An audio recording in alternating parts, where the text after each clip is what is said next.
এরপরে M K করিম লিখেছেন, আজান শেষ হওয়ার আগে কি নামাজ পড়া যাবে? সুলতানা দিনা লিখেছেন, দিন দিন নিজের ভেতর থেকে অপরাধ বোধ কমে যাচ্ছে, করণীয় কি? কে ইসলাম সিরাজগঞ্জ এআইডি থেকে আপনি লিখেছেন, অজু করে রাস্তায় বের হলে অনেক সময় বেগানা মেয়ে সামনে পড়লে ইচ্ছার বাইরে নজর পড়ে যায়, সেক্ষেত্রে অজু নষ্ট হবে কিনা? সিয়াম মিয়া আপনি লিখেছেন, জামাতে নামাজ পড়ার সময় ইমাম ভুল করলে পিছন থেকে মুক্তাদির আল্লাহু আকবার বলে ওঠে, এখন কিছু প্রসিদ্ধ ইমামের মুখ থেকে শুনছি সুবহানাল্লাহ বলতে হবে, কোনটা সঠিক? মনিরুল ইসলাম আপনি লিখেছেন, সমাজের ধনীদের এবং মেধাবীদের বড় একটা অংশ দেশের বাইরে চলে যায়, তাদের অনেকে বিদেশে স্থায়ীভাবে বসবাস করে, এতে তাদের মধ্যে দেশের চেয়ে বিদেশের মানুষের কাজে লাগে বেশি, এটা কতটুকু সঙ্গত? নাহিদুল ইসলাম হৃদয় লিখেছেন, আফগানিস্তানের মতো আমাদের দেশে গণবিবাহের আয়োজন করার উদ্যোগ নিন। মনিরুল হক মল্লিক আপনি লিখেছেন, আমরা মুসলিমরা কি যোগ ব্যায়াম ইয়োগা প্রশিক্ষণ সেন্টারে গিয়ে ব্যায়াম শিখতে পারি? ফজল কবির লিখেছেন, নির্বাচনী প্রচারণা উচ্চ ভলিউমে মাইক ব্যবহারের কারণে ব্যাপক শব্দ দূষণ হয়ে পারে, কিছু বলবেন আশা করি। নির্বাচনী প্রচারণায় আমরা মাইকের যে আপনার ব্যবহার দেখতে পাই, বিশেষ করে বিকট আওয়াজে প্রচারণা চালানো হয়, এটা অত্যন্ত গর্হিত কাজ, অত্যন্ত গর্হিত কাজ। রাজনীতিবিদরা দেশের কল্যাণে, মানুষের কল্যাণে আপনার কাজ করবেন বলে তারা সংকল্প করেন, তারা বদ্ধপরিকর, কিন্তু আমরা দেখতে পাই যে তারা এলাকার মানুষকে নির্বাচনী বা রাজনৈতিক বক্তব্য প্রচারণা এগুলো করতে গিয়ে তারা মানুষকে অতিষ্ঠ করে ফেলেন।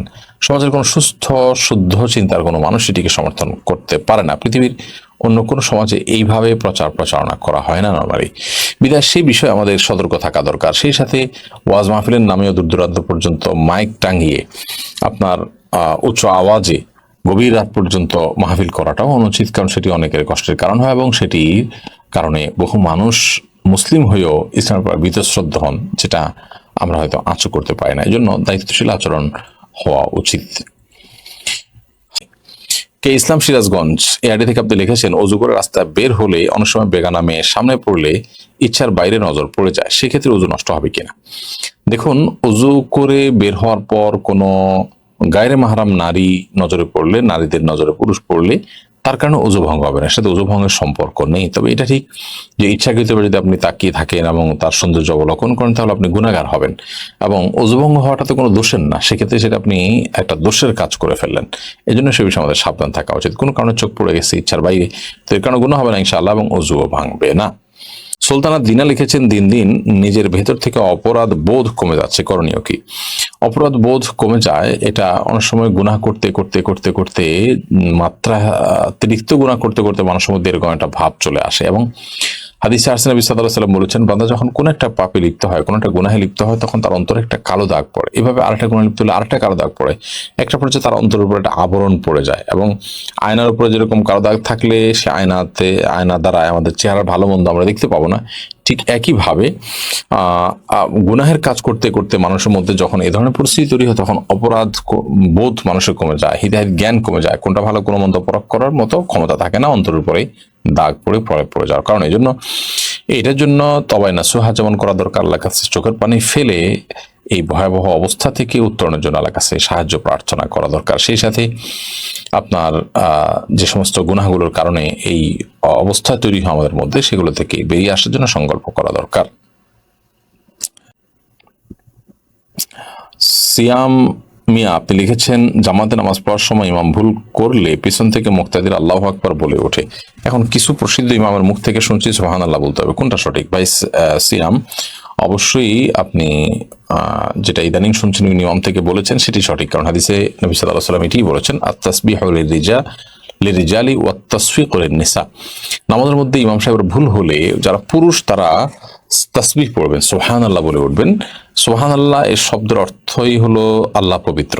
এটা আশ্চর্যের সময় মানুষ বলা হয়, যারা ইমাম সাহেবেরা কি করছেন এই টাইপের বিষয়।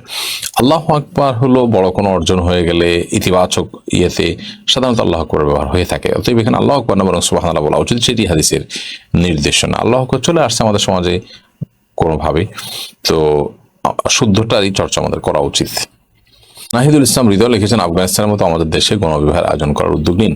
দেখুন, অনেকগুলো প্রতিষ্ঠান আমাদের দেশে বিভিন্নভাবে কাজ করে, অতএব যৌতুক মুক্তি বিবাহ এবং বিবাহের সমস্যা সমাধান, বিবাহ বিচ্ছেদ নিয়ে কাজ, পারিবারিক কাউন্সেলিং, এই কাজগুলো প্রচুর পরিমাণে বাড়া উচিত। আমরা সুন্নাহ ফাউন্ডেশন থেকে যে সমস্ত কাজগুলো করে থাকি, এর বাইরে আসলে নতুন করে আরো বিভিন্ন ভিন্ন ভিন্ন ধর্মী প্রজেক্ট হাতে নেওয়ার মতো সুযোগ আসলে আমাদের হাতে নেই। একটা প্রতিষ্ঠান অনেক বেশি কাজ হাতে নিয়ে ফেললে কোনোটি কিন্তু কাজের কাজ হয় না। বিধায় এটা নিয়ে অন্য কোনো প্রতিষ্ঠান যেন কাজ করে আমরা সেই আশা করি এবং দোয়া করি।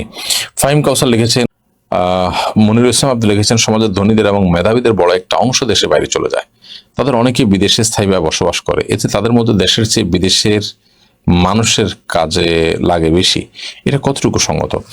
দেখুন, আমাদের সমাজে মেধাবী স্টুডেন্টরা বাইরে স্কলারশিপ নিয়ে চলে যায় এবং এদের বড় অংশ কিন্তু আর ফিরে আসে না সচরাচর। এবং একই সাথে সমাজের উচ্চবিত্তের মানুষগুলো তাদের ফ্যামিলিকে তারা দেশের বাইরে রাখেন এবং সেখানে তারা বড় করে তোলেন। আপাত দৃষ্টিতে এটা অবশ্যই দুঃখজনক, কারণ আমরা আমাদের দেশ, যত গরিবই হোক, যত সমস্যায় থাকুক, আমাদের দেশটাকে গড়ার জন্য আমরা মনোযোগী হব। আমি আরেক দেশের মধ্যে গিয়ে থাকলাম, ভালো থাকলাম, এটা তো স্বার্থপরের মতো কাজ হলো। কিন্তু এখানে একটা কথা বলতেই হবে যে যে দেশটাতে মেধাবীদের মেধার মূল্যায়ন নাই, ঘুষের ভিত্তিতে বা হাই হ্যালো ভিত্তিতে, মামু খালুর ভিত্তিতে চাকরি হয়, এবং যে দেশে মেধাবীদের মূল্যায়ন হয় না, তারা তো এখানে আসলে পড়েও থাকার কথা নয়। অতএব এর জন্য সবচেয়ে বড় দায় হলো আমাদের রাজনীতিবিদদের সংকল্প করা উচিত যে তারা এখনো ঘৃণিত কর্মকাণ্ড, যেগুলোর ফলে মানুষ দেশে বসবাসের অযোগ্য মনে করে দেশকে, সেরকম কাজ তারা করা উচিত না।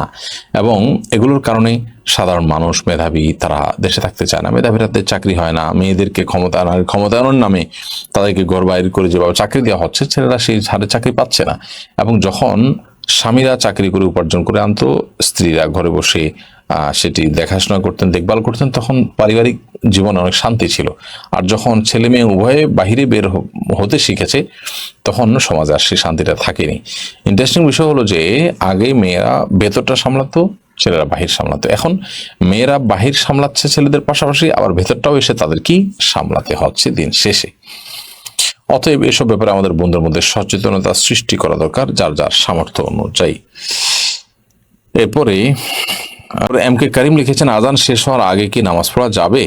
আজান শেষ হওয়ার আগে আপনি নামাজ পড়তে পারেন, তবে আজান যখন শুরু হয়ে যায় তখন আজানের জবাব দেওয়াতে মগ্ন হওয়া উচিত, যেন আজানের জবাব দিয়ে শেষ করে তারপর আপনি নামাজ পড়তে পারেন, সেটা বেশি উত্তম। তবে আজান চলাকালীন সময় যদি আপনি নামাজ শুরু করে দেন তাতে নামাজ হয়ে যাবে, কারণ আজানের জবাব দেওয়াটা ফরজ কিংবা ওয়াজিব নয়।